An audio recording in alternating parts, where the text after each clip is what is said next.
ನಮ್ಮೆಲ್ಲರ ಜೀವನಕ್ಕೂ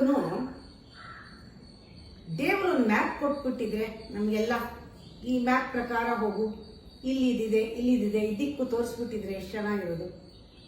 ಅದಕ್ಕೆ ನಕಾಸೆ ಅಂತ ಹೇಳ್ತಾರೆ. ನಕಾಸೆ ಕೊಟ್ಟಿದ್ರೆ ಈ ಪ್ರಾಬ್ಲಮ್ಮೇ ಇರ್ತಾ ಇರ್ಲಿಲ್ವಲ್ಲ. ನಿನ್ನ ಜೀವನ ಹೀಗಾಗತ್ತಪ್ಪ, ಸಾಯೋದ್ರೊಳಗೆ ಇದೆಲ್ಲ ಮಾಡಬೇಕು, ಇಲ್ಲಿ ಹೋಗಬೇಕು, ಇದು ಮಾಡಬೇಕು ಅಂತ ಕೊಟ್ಟಿಲ್ವಲ್ಲ. ಹೋಗ್ಲಿ, ನಮ್ಮ ಜೀವನಕ್ಕೆ ಒಂದು ಬ್ಲೂ ಪ್ರಿಂಟ್ ಇದೆಯಾ? ಈ ಬ್ಲೂ ಪ್ರಿಂಟ್ ಅಂತ ಮನೆ ಕಟ್ಟಕ್ಕೆ ಮುಂಚೆ ಒಂದು ಬ್ಲೂ ಪ್ರಿಂಟ್ ತೆಗಿತೀವಿ. ಇಲ್ಲಿ ಹೇಳ್ತೀವಿ, ಇಲ್ಲಿ ಅಡುಗೆ ಮನೆ ಇದೆ, ಬಚ್ಚನ ಮನೆ ಇದೆ, ಇಲ್ಲ ಮನೆಯಿಂದ ಬಂದ್ಬಿಡ್ತದು. ಆಮೇಲೆ ಅದು ಸೃಷ್ಟಿ ಆಯಿತು. ಆ ಥರ ನಾವು ಸೃಷ್ಟಿ ಮಾಡ್ಕೊಂಡು ಹೋಗ್ತಿದ್ವಿ. ಒಂದು ಬ್ಲೂ ಪ್ರಿಂಟ್ ಕೊಟ್ಬಿಟ್ಟಿದ್ರೆ ಚೆನ್ನಾಗಿರೋದಲ್ಲ. ದೇವರು ಕೊಟ್ಟಿಲ್ವಲ್ಲ. ಅದರಿಂದ ಏನಾಗೋಗಿದೆ, ನಮಗೆ ಪ್ಲಾನ್ ಇಲ್ಲ, ಏನಾಗುತ್ತೆ ಅಂತ ಗೊತ್ತಿಲ್ಲ, ಹೇಗಾಗುತ್ತೆ ಅಂತ ಗೊತ್ತಿಲ್ಲ, ಏನು ಮಾಡಬೇಕು ಅಂತ ಗೊತ್ತಿಲ್ಲ, ಬಾಡಿಗೆ ನಕಾಸೆ ಇಲ್ಲ, ಬ್ಲೂ ಪ್ರಿಂಟ್ ಇಲ್ಲ, ಪ್ಲಾನ್ ಇಲ್ಲ. ಹೀಗಿರ್ಬೇಕಾದ್ರೆ ನಮಗೆ ಭಯ. ಏನ್ ಭಯ? ಏನಾಗುತ್ತೋ ಏನೋ ಅಂತ. ಆಮೇಲೆ ಇನ್ನೊಂದು ಪಾಪ ಭಯ, ಸೆನ್ಸ್ ಆಫ್ ಸಿನ್, ಅಂದ್ರೆ ನರಕದ ಭಯದಿಂದ. ಅಯ್ಯೋ, ನಾನು ಇದು ಮಾಡ್ಬಿಟ್ರೆ, ನಾನು ನರಕ ಕೊಟ್ಟೋದ್ರೆ, ನಾ ಸುಳ್ಳು ಹೇಳ್ಬಿಟ್ರೆ ನರಕ ಕೊಟ್ಟೋದ್ರೆ, ನಾ ಕಳ್ತನ ಮಾಡ್ಬಿಟ್ರೆ ನರಕ ಕೊಟ್ಟೋದ್ರೆ, ಬೇಡಪ್ಪ, ನಮ್ಗೆ ಇವಾಗಲೇ ಸಾಕಾಗಿದೆ, ನರಕ ಬೇಡ. ಆ ಭಯ. ಯಾತಕ್ಕೆ ತುಂಬಾ ಜನ ತಪ್ಪು ಮಾಡಲ್ಲ? ಪನಿಷ್ಮೆಂಟ್ ಭಯ. ತಪ್ಪು ಮಾಡಬಾರ್ದು ಅಂತಿಲ್ಲ, ಪನಿಷ್ಮೆಂಟ್ ಆಗತ್ತಲ್ಲ. ಇವ್ರು ಮಾಡಬಾರ್ದು ಅಂತಲ್ಲ, ಬೈತಾರಲ್ಲ, ಅದಕ್ಕೆ ಮಾಡಲ್ಲ. ನೋಡಿ, ಮಕ್ಕಳು ಹೋಮ್ವರ್ಕ್ ಮಾಡೋದು ಯಾಕೆಂದ್ರೆ ಟೀಚರ್ ಬೈತಾರೆ ಅಂತ, ಪಾಸ್ ಆಗೋದು ಯಾಕೆ? ಸ್ಕೂಲ್ಗೆ ಒಳ್ಳೆ ಹೆಸರು ಬರಲಿ ಅಂತ, ಟೀಚರ್ ಅವ್ರಿಗೆ ಒಳ್ಳೇದಾಗಲಿ ಅಂತ. ಅಂದರೆ ನಾವು ಮಾಡುವಾಗ ನಮಗೆ ಭಯ ಬರುತ್ತೆ. ಈ ಭಯ. ಇನ್ನೊಂದು, ಅದ್ರ ಜೊತೆಗೇನೆ ಯಾಕೆ ಭಯ ಬರ್ತದೆ? ಸ್ವರ್ಗದ ಆಸೆ. ನಮಗೆ ಒಳ್ಳೇದಾಗಬೇಕು, ಎಲ್ಲರೂ ನೋಡಬೇಕು, ಸುಖ ಆಗಬೇಕು, ಚೆನ್ನಾಗಿರ್ಬೇಕು ಅಂದ್ಬಿಟ್ಟು ಸುಳ್ಳು ಹೇಳ್ಬಿಡ್ತೀವಿ. ಒಂದು ಸುಖ, ಒಂದು ಸ್ವರ್ಗದ ಆಸೆ, ನರಕದ ಭಯ. ಭಯ ಅಂಡ್ ಆಸೆ ಅಂದರೆ ಡಿಸೈರ್ ಅಂಡ್ ಫಿಯರ್. ಇದೇ ಎಲ್ಲರಿಗೂ ಬಂದಿರೋ ತೊಂದರೆ. Desire and fear, desire and fear. ಈ ಡಿಸೈರ್ ಅಂಡ್ ಫಿಯರ್, ಆಸೆ ಮತ್ತು ಭಯ, ಇದೆರಡೂ. ಆಸೆ ಅನ್ನೋದು ಅಪ್ಪ, ಭಯ ಅನ್ನೋದು ಅಮ್ಮ. ನಾವು ಹೇಗೆ ಓಡೋಗಿ ಭಯ ಆದಾಗ ಲೈಫ್ನಲ್ಲಿ ದಿಕ್ತೋಗ್ತಾದಾಗ ಅಮ್ಮನ ಹತ್ರನೋ ಅಪ್ಪನ ಹತ್ರ ಹೋಗಿ ನಾವು ಕಷ್ಟ ಸುಖ ಹೇಳ್ಕೊಡ್ತೀವಿ. ಯಾಕೆಂದ್ರೆ ಅವ್ರ ಅಪ್ಪ ಅಮ್ಮ ಅಲ್ವಾ, ಅವ್ರು ನೋಡ್ಕೊಳ್ಬೇಕಲ್ವ ನಮ್ಮನ್ನ, ಬೇರೆ ದಾರಿ ಇಲ್ವಲ್ಲ. ಹಾಗೆ ಆ ತಾಯಿ ತಂದೆ ತರ ನಮಗೆ ಈ ಭಯ ಮತ್ತು ಬಯಕೆ, ಈ ನರರ ಬಯಕೆಗಳೇ ಈ ಭಯ ಬಯಕೆ ಎರಡು ತಾಯಿ ತಂದೆ. ಯಾರು ಆ ತಾಯಿ ತಂದೆಯಿಂದ ಬಂದಿರೋದು ಏನು ಅಂದ್ರೆ ಸುರರು, ದೇವತೆಗಳು ದೈವಾಂಶ, ದೈವತ್ವ ಬಂದಿರೋದೇ ಈ ಭಯ ಮತ್ತು ಬಯಕೆಯಿಂದ. ಮನುಷ್ಯರ ಬಯಕೆಯಿಂದ, ಮನುಷ್ಯರ ಭಯದಿಂದ ಮನುಷ್ಯರು ಹೆದರ್ಕೊಂಡು ನರಕ ಬೇಡ ಸ್ವರ್ಗ ಬೇಕು ಅಂದ್ಕೊಂಡು, ದೇವರೇ ನಂಗೆ ನರಕ ಬೇಡ, ದೇವರೇ ನಂಗೆ ಸ್ವರ್ಗ ಬೇಕು ಅಂತ ಕೇಳ್ತಾ ಇದ್ದಾರೆ. ಅದರಿಂದ ಆ ದೇವತೆಗಳು ಹುಟ್ಟುಕೊಂಡಿದ್ದಾರೇನು? ನರರ ಭಯ ಬಯಕೆಗಳೇ ಸುರರ ತಾಯಿ ತಂದೆಗಳು. ಈ ಸುರರು ಅಂದ್ರೆ ಈ ದೇವತೆಗಳು ಜನರನ್ನ ಹತೋಟಿನಲ್ಲಿ ಇಟ್ಕೊಳ್ಳಕ್ಕೆ ದೇವತೆಗಳು ದೌರ್ಜನ್ಯ ಮಾಡಿ ಇವ್ರನ್ನ ಹತೋಟಿಲಿ ಇಟ್ಕೊಳ್ಳಕ್ಕೆ ಏನಾದ್ರು ಅವ್ರು ಮಾಡ್ತಾ ಇದಾರ? ಸುರರ ಅಟ್ಟಹಾಸದಿನೇ ನರ ಭಕ್ತಿ ಒರೆಲೋ. ಅವರು ಅಟ್ಟಹಾಸ ತೋರಿಸ್ತಾ ಇರೋದ್ರಿಂದ ಭಕ್ತಿಯಿಂದ ಇವರು ನರರು ಅವ್ರ ಜೊತೆಗೆ ಹೊಂದ್ಕೊಳ್ತಾ ಇದ್ದಾರ. ಅವ್ರ ಅಟ್ಟಹಾಸ ತೋರಿಸೋದ್ರಿಂದ ಭಕ್ತಿ ಬಂದಿದ್ಯಾ, ಅವರು ಕಾಪಾಡ್ತಾರೆ ಅಂತ. ದೇವರಿಗೂ ಮನುಷ್ಯರಿಗೂ ಸಾಟಿ ಏನು? ಯಾಕೆ ಇವರು ಗುಬ್ಬಿ ಮೇಲೆ ಬ್ರಹ್ಮಾಸ್ತ್ರ ಅಂದಂಗೆ ದೇವರು ಈ ಮನುಷ್ಯರ ಮೇಲೆ, ನರರ ಮೇಲೆ ಯಾತಕ್ಕೆ ಈ ತರ ಮಾಡ್ತಿದ್ದಾರೆ? ಪರೀಕ್ಷೆ ಮಾಡಿ ನೋಡಿದ್ರೆ ಅನ್ಯೋನ್ಯ ಶಕ್ತಿಗಳಲ್ವಲ್ಲ, ಇದು ವಿರುದ್ಧ ಅಲ್ವಲ್ಲ, ಇದು ವಿರುದ್ಧವಾಗಿದೆಯಲ್ಲ, ಒಂದೇ ಇಲ್ವಲ್ಲ. ಇದು ಒಂದೇ ತರ ಇದ್ರೆ ಪರೀಕ್ಷೆ ಮಾಡಿ, ದೇವ್ರಿಗೂ ಮನುಷ್ಯರಿಗೂ ಒಂದೇ ಆಗಿದ್ರೆ ಪರೀಕ್ಷೆ ಮಾಡಿ. ದೇವರು ಏನೋ ದೊಡ್ಡದಾಗಿ, ಮನುಷ್ಯ ಹೀಗೆ, ಯಾತಕ್ಕೆ ಈ ಪರೀಕ್ಷೆ? ಈ ಧರ್ಮ ಎಲ್ಲಿದೆ ಇಲ್ಲಿ?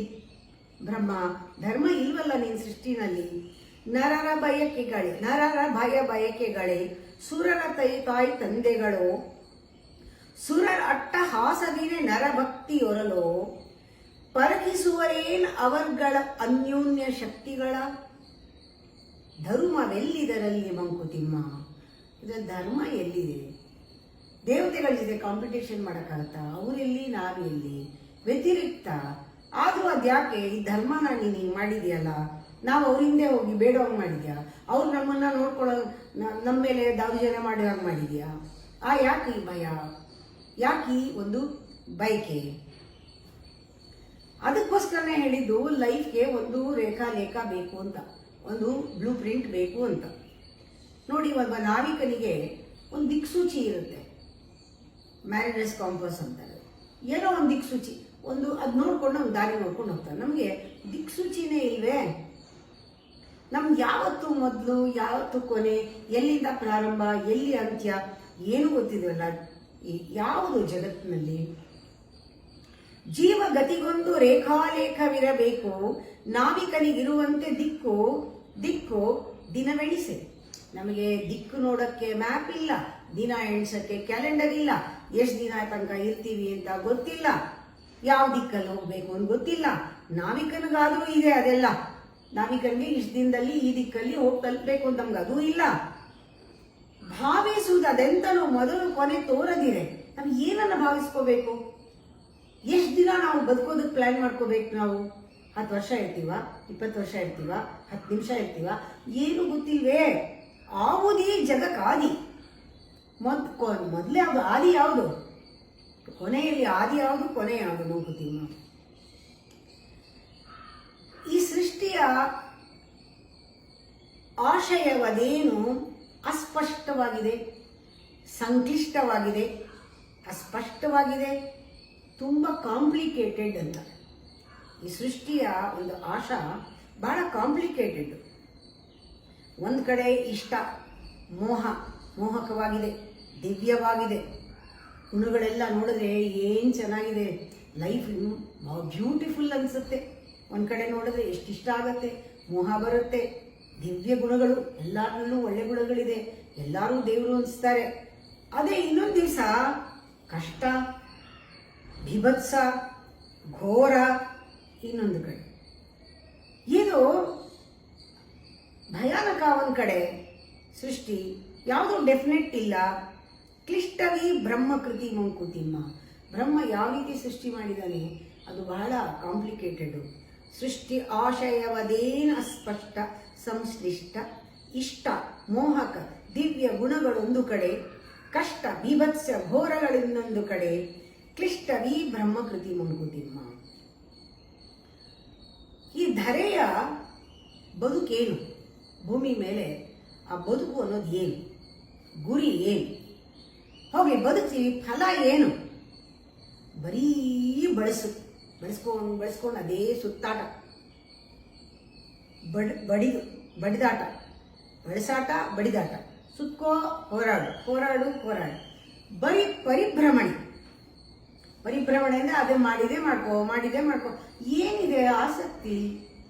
ಬೆಳಗ್ಗೆ ಏಳು, ಊಟ ಮಾಡಿ, ಮತ್ತೆ ಮಲ್ಕೋ, ಏಳು, ಬರೀ ಏನಿದೆ? ತಿರುಗಿ ಹೊಟ್ಟೆ ಹೊರಕೊಳ್ಳುವ ಮೃಗ ಖಗಕ್ಕಿಂತ ಮತ್ತೆ ಹೋಗ್ತಾ ಇರೋದು ಯಾಕೆ ಹೊಟ್ಟೆ ಪಾಡಿಗೆನೆ? ತಿರುಗಿ ಮತ್ತೆ ಹೊಟ್ಟೆ ಹೊರಕೊಳ್ಳುವ ಮೃಗ ಪಕ್ಷಿ. ಖಗ ಅಂದ್ರೆ ಪಕ್ಷಿ ಮೃಗಕ್ಕಿಂತ ನರನು ಸಾಧಿಸುವುದೇನು ಮಂಕುತಿಮ್ಮ? ಕೊನೆಯಲ್ಲೂ ಸಂಪಾದಿಸು, ಊಟ ಮಾಡು, ಮಲ್ಕೋ, ಮತ್ತೆ ಹೋಗು, ಕೆಲಸ ಮಾಡು. ಎಲ್ಲರೂ ಮಾಡ್ತಾ ಇರೋದು ಇದೇನೆ. ಬರಿ ಬಳಸು, ಬಡಿದಾಟ, ಬರಿ ಪರಿಭ್ರಮಣೆ, ತಿರುಗಿ ಹೊಟ್ಟೆ ಹೊರಕೊಳ್ಳುವ ಮೃಗ ಖಗಕ್ಕಿಂತ ನರನು ಸಾಧಿಸುವುದೇನು ಮಂಕುತಿಮ್ಮ?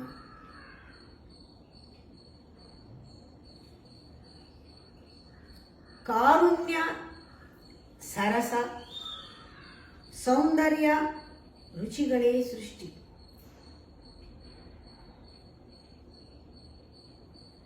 ಒಂದೊಂದು ಕ್ಷಣ ಅನಿಸುತ್ತೆ ಕಾರುಣ್ಯ ಇದೆ, ಕರುಣಾರಸ, ಸರಸ ಇದೆ, ಸೌಂದರ್ಯ ಇದೆ, ರುಚಿಗಳಿದೆ ಸೃಷ್ಟಿನಲ್ಲಿ. ಕಾರಣಮೆನಿಪೋಲ್ ಸೃಷ್ಟಿ ಕಾರಣ ಮೇರಿಪೋಲ್ ಇವೆಲ್ಲ ಸೃಷ್ಟಿಗೆ ಕಾರಣ ಅನ್ಸಿದ್ರೆ ತೋರ್ಪುದೊಂದು ಕ್ಷಣ, ಆದರೆ ಒಂದೇ ಕ್ಷಣನೇ ಸಿಗೋದು. ಸೃಷ್ಟಿಗೆ ಇದು ಕಾರಣನ, ಕಾರುಣ್ಯ ಕಾರಣನ, ಸರಸ ಕಾರಣನ, ಸೌಂದರ್ಯ ಕಾರಣನ, ರುಚಿ ಕಾರಣನ, ಇಷ್ಟು ಬ್ಯೂಟಿಫುಲ್ ಆಗಿದೆ ಅದಕ್ಕೇನ ಈ ಸೃಷ್ಟಿ ಅಂತ ಕಾಣಿಸುತ್ತೆ ಒಂದು ಕ್ಷಣ. ಇನ್ನೊಂದು ಕ್ಷಣ ಕಾರ್ಪಣ್ಯ, ಕಟುಕತೆಗಳು ಎಣಿಪೋದು ಇನ್ನೊಂದು ಕ್ಷಣ. ಅಯ್ಯೋ ಇದೊಂದು ಕಟ್ಟುಕತೆ ಅಷ್ಟೇನೆ, ಏನು ಪ್ರಯೋಜನ ಇಲ್ಲ ಅಂತ ಅನ್ಸುತ್ತೆ. ತೋರದಾವುದು ದಿಟವು, ಯಾವುದೋ ಸತ್ಯ ಕಾಣ್ತಾ ಇಲ್ವಲ್ಲ ಇಲ್ಲಿ ಮಂಕುತಿಮ್ಮ. ಮೋಸ, ಕಟ್ಟುಕತೆ ಈ ಥರ ಇದೆ, ಹೀಗೂ ಇದೆ ಹೀಗೂ ಇದೆ. ಈ ಕ್ಷಣ ಹೀಗೆ, ಇನ್ನೊಂದು ಮರುಕ್ಷಣ ಹಾಗೆ, ಮತ್ತೆ ಆ ಕ್ಷಣ ಹೀಗಿದೆ ಜೀವನ. ಬಾಳಿಗೆ ನಕಾಸೆ ಇಲ್ಲ.